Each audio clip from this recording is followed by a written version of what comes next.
Hi guys, Lonray and Lisa here.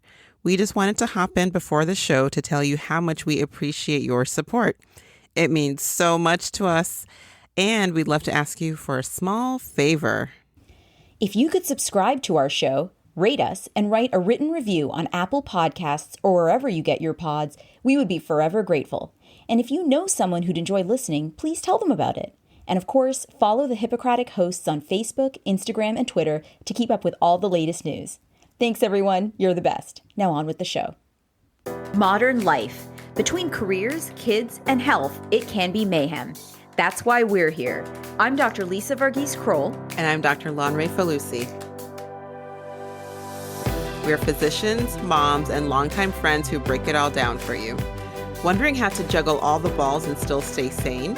Looking for advice but don't want to be overwhelmed?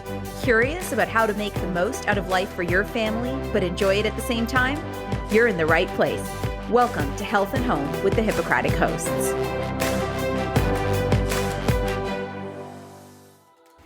On this episode, we have the second installment of our ongoing series on mothers in politics. Today, we're thrilled to talk with Representative Kim Schrier, the first pediatrician ever in Congress. She talks about what inspired her to run for office, how she handled the tough experiences that come with campaigning, spoiler alert, she handled them like a boss, and why you might want to consider a pivot into politics.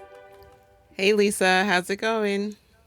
Hey Lonray, doing well. It really seems like more people are feeling a little more hope these days. They have a tiny bit more spring in their step, especially with COVID vaccinations increasing. So true. Yep. And it's amazing to me how much public health has moved to the forefront of people's everyday conversations. Yes. I mean, it's easy to see how people can be like inspired to work on these big questions and even to run for public office. Absolutely. And that's why we're excited to continue our series on working moms whose work is for all of our greater good. Today, we're joined by Dr. Kim Schrier, who represents Washington's 8th Congressional District as a member of the U.S. House of Representatives. And she is a pediatrician like me, so I know I'm biased, but it's so great to have a champion for the health and well-being of children there in Congress, who after 20 years of practice, she was elected in 2018. So we are so excited to chat with her about her journey. So welcome, Dr. Schrier. We are so excited to have you with us. Well, I am so excited to be here talking with you today. Well, 2021 started out with a number of unprecedented events, not the least of which was on January 6th with the insurrection on the U.S. Capitol while you were in the building. What was that moment like for you, and how have you been doing since? Yeah, first of all, January was quite a month. On the 3rd, we were sworn in. The 6th, riotous insurrection. The 13th, impeachment. The 20th, inauguration of a new president. Right. So it's like a whiplash month with a lot of concern about safety and security that is really ongoing. I guess my overwhelming thoughts about the 6th is that everything that happened was entirely predictable except for getting into the Capitol. I mean, we saw the drumbeat, we saw the rhetoric. I remember hearing on other podcasts and from news outlets that members of Congress had received a detailed briefing on security measures for the 6th. And I remember calling my chief of staff saying, I don't really have anything other than arrive by 9 a.m. and stay in the tunnels, don't go outside the building. Is there anything else? And it just makes me wonder about what measures were taken, and that is being fully evaluated. But, it's pretty terrifying to see mobs, and then very surreal, almost like you're in a developing nation, to see a riot, a mob scaling the walls, breaking into the Capitol, knowing that my friends were right there inside. I mean, now we know 58 feet away. It's really terrifying. I was in my office building, so a tunnel away, but it's not a very long tunnel, and they had maps. Right. It was surreal watching it on TV, even though I agree, a lot of it was not surprising, right? But the visual of it was just was Right, jarring. exactly. And can't imagine what it was like being so close to it physically. Thank you for asking. And yeah, really terrifying. And frankly, I don't know that that's over in our country. I think it is on the back burner, but this is a real problem that we need to address. Yep. I think we agree. I think we agree. We'll see how things unfold and what measures are taken. And we want to hear more, about you, in fact. So many people know you as the first pediatrician in Congress and only the second female physician ever in Congress, with the first being Dr. Donna Christensen, who was a delegate from the Virgin Islands. So for anyone who doesn't already know you well, tell us a little bit about your background and your family. Sure. Well, I'm a pediatrician. I have been here in Washington State with a primary pediatrics practice, worked for a big clinic hospital system, really never imagined doing anything else. I have a husband named David and a son named Sam, who's now 12 years old, but was 8 when I first decided to run for Congress. And really, I have always been interested in politics and policy, but never saw myself outside of the medical office. That's my life that I chose. The 2016 election was a huge turning point on many levels, but I saw a series of threats to children and families. And as part of that, really what I did was just kind of join the resistance. And it wasn't until my dear friend since age 2, and I am 52 now, so dear friend, said, you live in a flippable district, you could run for Congress, that it even crossed my mind. And even then I thought she was joking. So one thing led to another. And it turned out that a doctor with my own pre-existing condition, type 1 diabetes, was exactly the person to speak up for healthcare and preserving the Affordable Care Act in this country. And I won. That's wonderful that you did. So kind of what we're hoping is to encourage more people to do just the same. And we have to say that we are fascinated by the fact that your college degree was in astrophysics. So did you ever consider a career in astrophysics? And how, if not, how did your interest in medicine arise? Well, I briefly considered a career in physics or astrophysics or engineering, kind of in that realm. There is a point where physics and astrophysics becomes math.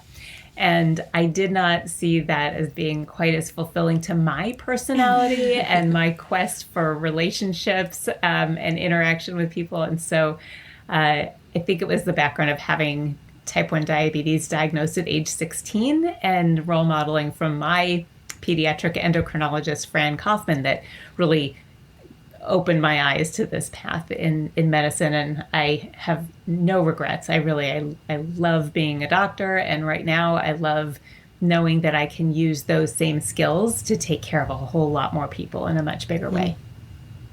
And so with that, as a physician practicing for 20 years or so, you really have had that inside look and really unique view into the struggles that people face.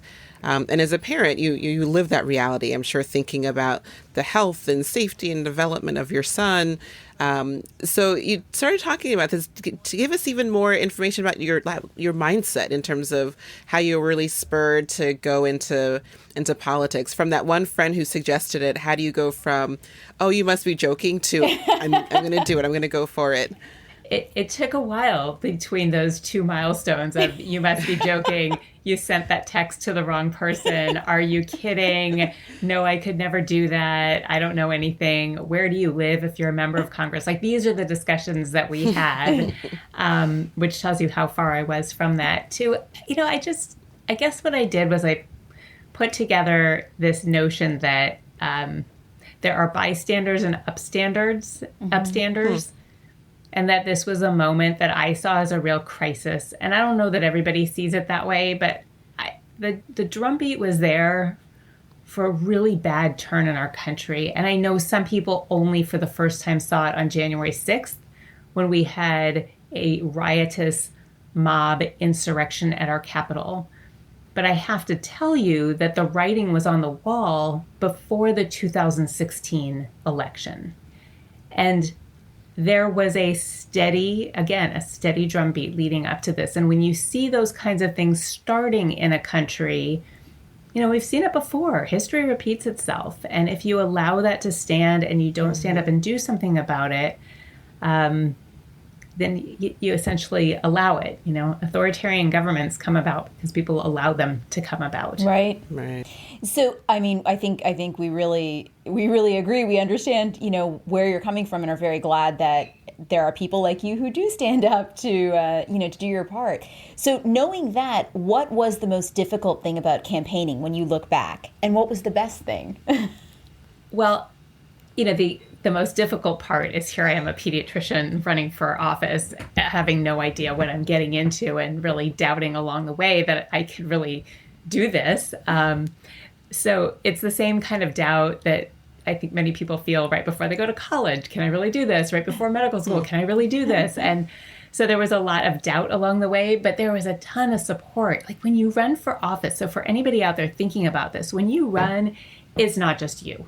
Like you've got a lot of people who've got their hand on your back, supporting you. You've got people who are volunteering and knocking doors for you and, reminding you to take care of yourself and get some exercise and sleep. And so it becomes a real, a team effort. And that part felt great. And certainly winning was incredibly validating. And then coming in and getting to work on things like a vaccines bill, like finally I saw, oh, this is why a pediatrician and a woman doctor belong in Congress. This is it. And tell us a little bit more about that journey. Did you learn anything about yourself? Anything surprising through the campaign process? Early on, Denny Heck, who is a representative here in Washington State, he has now retired from that job and moved on to become our lieutenant governor.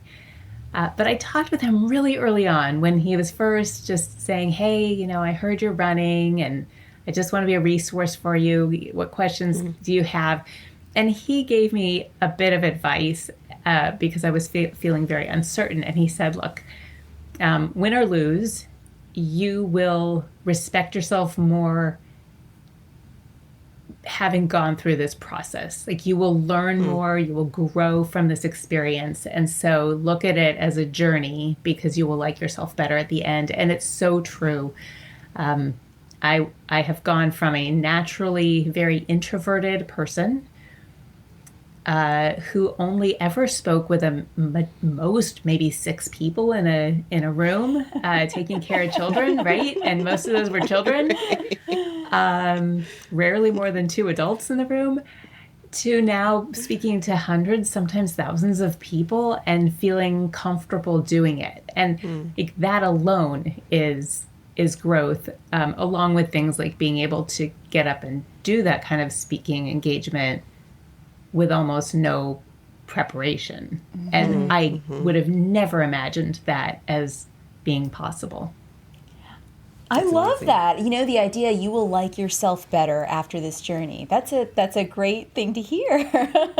Win or lose, right. Really. Win or lose. Yeah. You challenge yourself and you grow. And I think that's a message for all of us all through life.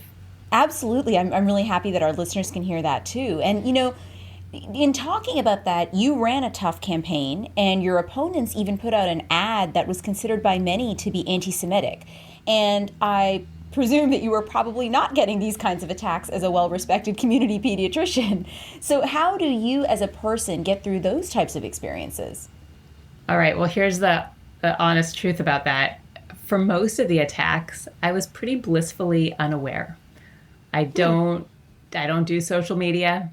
I don't look at the comments. So I went through kind of like, there was a cartoon character at one point, like a little, I don't know, a ghost figure who kind of has his hands out in front of him and he just kind of keeps walking and he almost hits disaster at every turn, but he's just blissfully unaware. So staying away from social media, not watching TV commercials was great for that because then I just really didn't feel like I was being attacked. Now, the piece of mail that shows up in my mailbox that I saw, I think you just have to take it with stride. It's going to happen. We live in a very toxic time. And if, they'll just make stuff up about you. We've seen it left and right. And I think it's just important to take it in stride, to know that it's politics, not personal. And I knew also going in that I was not even going to run for office. Like, I would not have considered it if I had skeletons in my closet. I wanted to know that any crazy thing they said about me would be something made up. And that's a pretty high bar for people to have to go their whole lives and have, you know, nothing that they would not want to see on the front of the New York Times.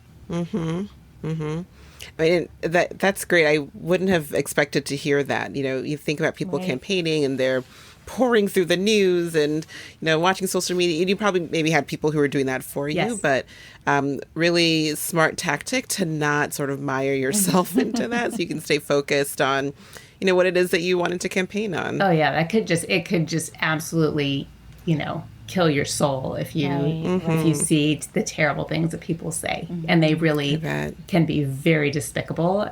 You know, we see them in other contexts, and I hear about them sometimes through friends who are meaning to be friendly. Well, the good news is that you won. Yes. So you won, and you're there, and you've already had at least 8 bills signed since you took office just over 2 years ago, which is just amazing. And you mentioned one of them, the vaccines bill, which is focused on reducing vaccine hesitancy by using research and using media campaigns.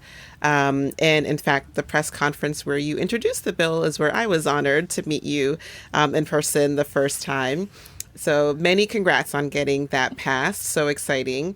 You know, pediatrician or not, I think we all recognize that sort of those campaigns, that messaging is really needed right now, especially now that we're talking about COVID vaccines, and they're thankfully becoming more available to certain segments of the population, and but we're still seeing hesitancy in the public, you know, of course. And you know, among other issues, we can't ignore the fact that some of the distrust from, say, like the Black community specifically is understandable.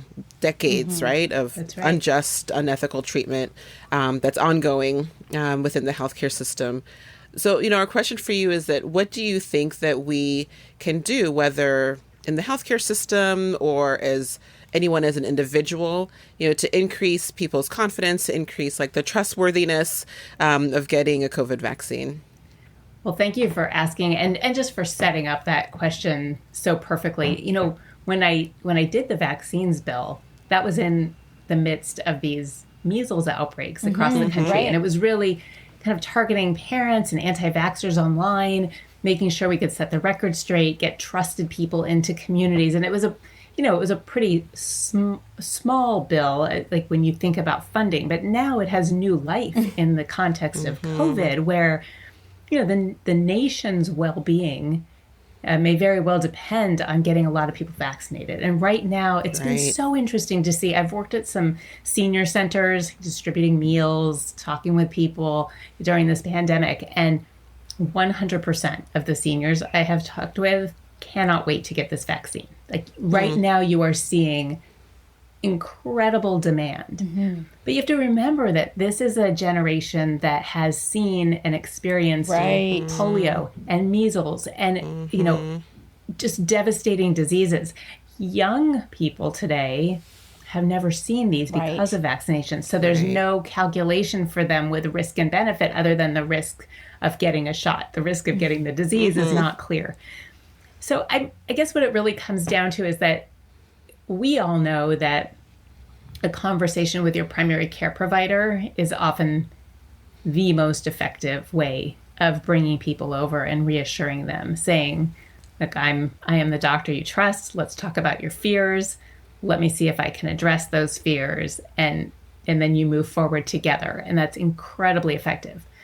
We don't necessarily have that ability with every person in this country, many of whom don't have a medical home. And so we need to bring everybody in, all of those trusted people, you know, whether that is religious figures, sports figures, your own doctor, you name it. I got my vaccine publicly because I want people to see that the pediatrician looked at the evidence, feels confident in the scientific integrity of what went into forming this vaccine, so that I'm excited about it and I couldn't wait to get mine.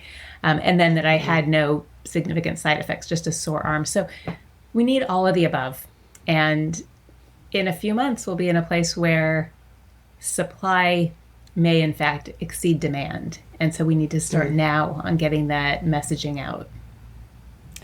You know, it is so interesting how the world has changed so quickly in a year, how we could never have predicted anything that's happened, and how something that you spearheaded, you know, in the before times, before COVID, has come to have so much import now.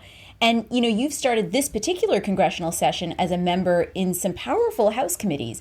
So, you know, piggybacking on that COVID experience, what do you hope to accomplish over the next 2 years in those roles? Oh, well, I am so excited to be on the Energy and Commerce Committee because it has jurisdiction over so many things I feel passionately about. One of them is healthcare. Another is energy and clean energy. Another is environmental protections. Another is telecommunications. I mean, look at the role of social media in our discourse today. So all of these things that are top of mind for all of us are right there in this committee. You know, right now, one of the things I'm really pushing for that I think you will appreciate, and your listeners too, is the notion that we need a lot of public health tools. Like, it's going to take many months, maybe a year, to get everybody vaccinated, if we even can get to that point because of vaccine hesitancy. We see a virus that is mutating. We have new variants. We need a lot of tools in our public health toolbox. I'm quoting Dr. Michael Mina on that particular phrase.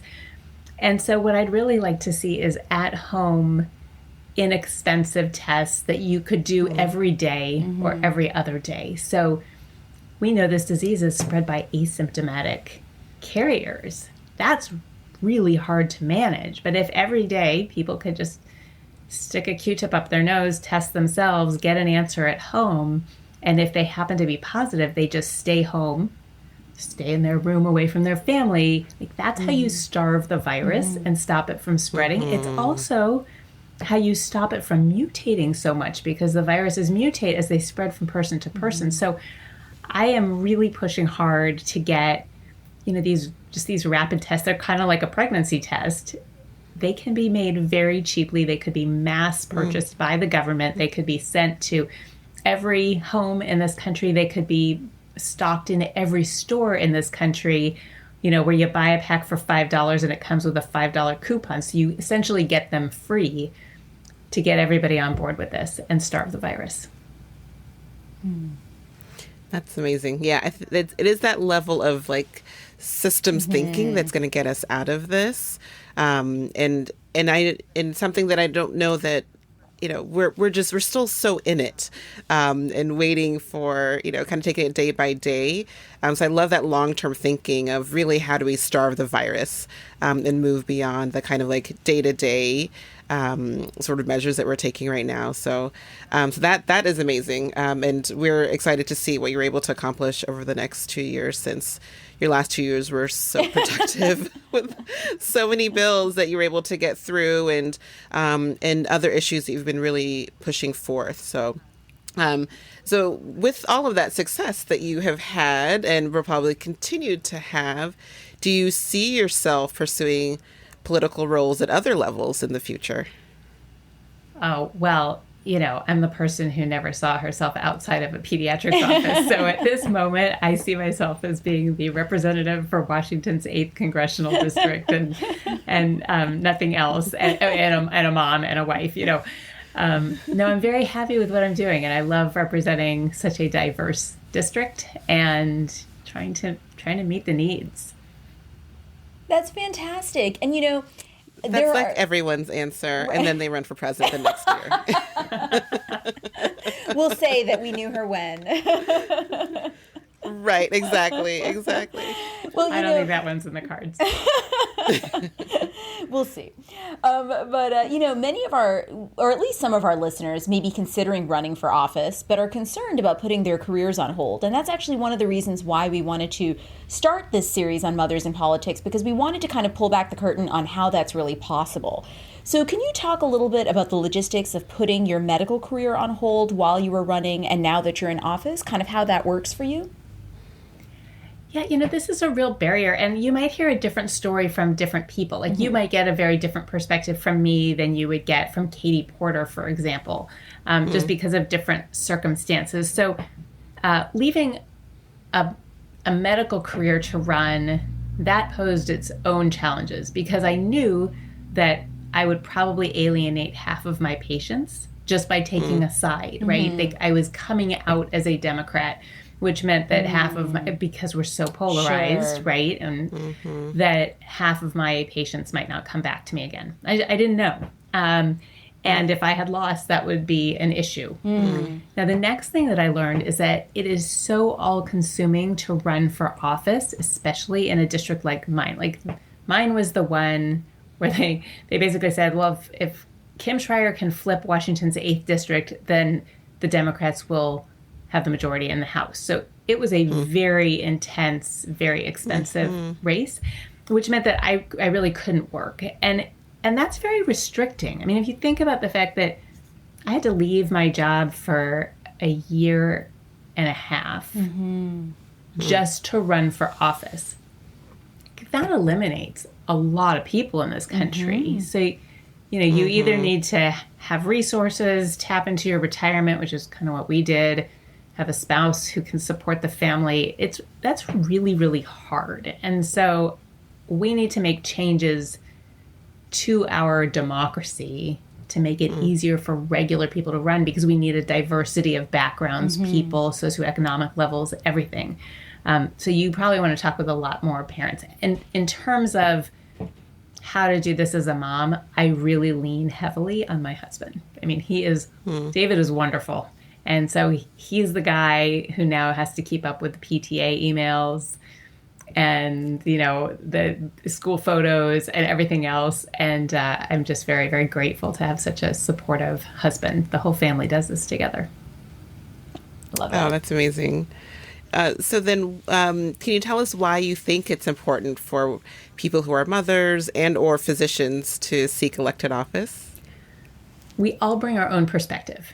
Right? When you see women run for office, suddenly issues like affordable childcare rise to the top. You see a lot more attention to the role of getting schools open in terms of addressing the she session, right? The women who have left the workforce because of this pandemic.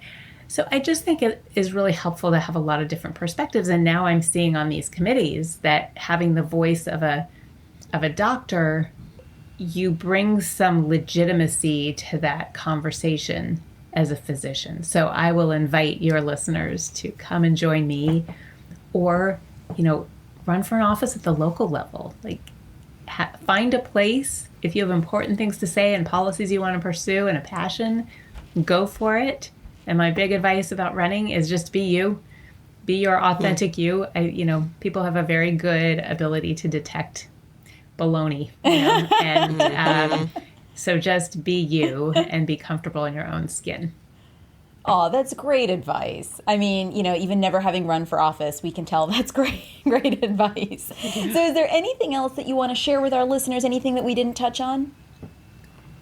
Oh gosh, I want to thank you for taking the time to ask about this journey, and I'm happy to be there as a resource for any other doctor moms out there, doctor dads. I don't need to constrain that, just to be a resource if you need some advice or pep talk or whatever else. So it is delightful to work on behalf of children and families and the people in my district, and I'm really grateful for the opportunity to talk with you. Oh, thank you for your time. We are so grateful. You have a very busy schedule. There's a lot going on in Congress right now, so we so appreciate your time and your attention to all of this. Well, thank you. It's wonderful to talk with you both, and I look forward to the next time. Thanks so much. Thank you. So thank you so much, guys, for listening. We're always so honored to have you join us with whatever topic we're talking about that week. We appreciate you so much. Do follow us on Facebook, Instagram, and Twitter at Hippocratic Hosts.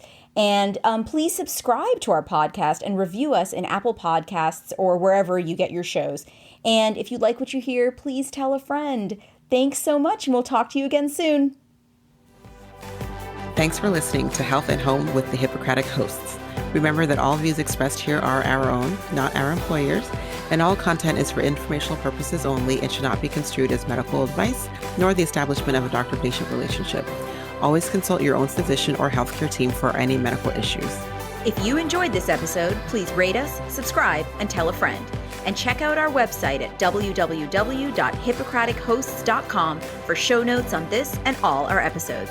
Can't wait to chat with you next time.